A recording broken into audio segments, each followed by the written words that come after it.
All right, live look at Minute Maid Park in Houston. The Mariners gearing up for the next round of the playoffs. Game 1 of the ALDS 12:37 this afternoon.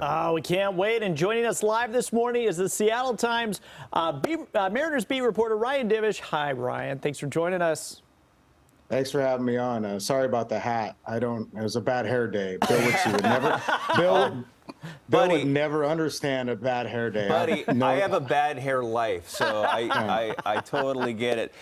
Ryan, you've been covering the Mariners for years. There have been some dark days. I mean, 21 years since the postseason.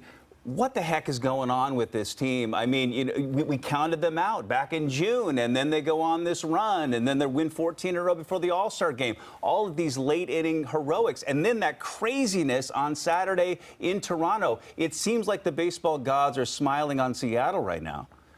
Yeah, I mean, I've covered this team since the end of 2006. So these are my first postseason games, and honestly, in all those years, it never really felt close to being the postseason, except for maybe last year.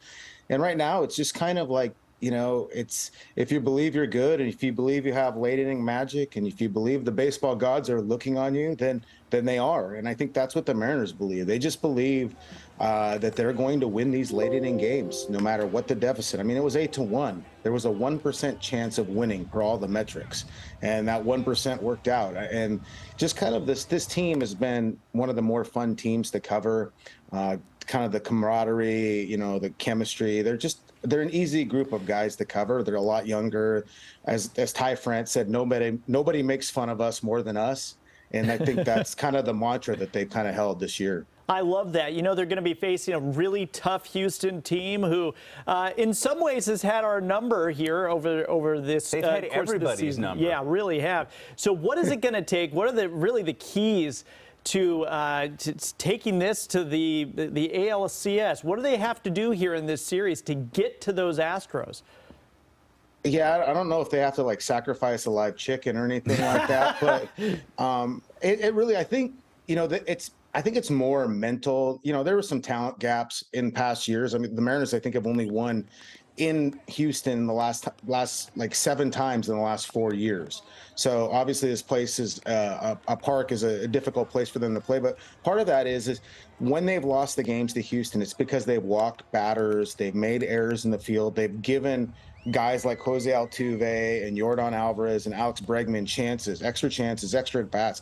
A team as good as Houston, you don't want extra outs or extra base runners for those kind of hitters. So I think if you look at their pitching staff this year, they've been better about not walking guys. They strike guys out. They don't let guys put balls in play.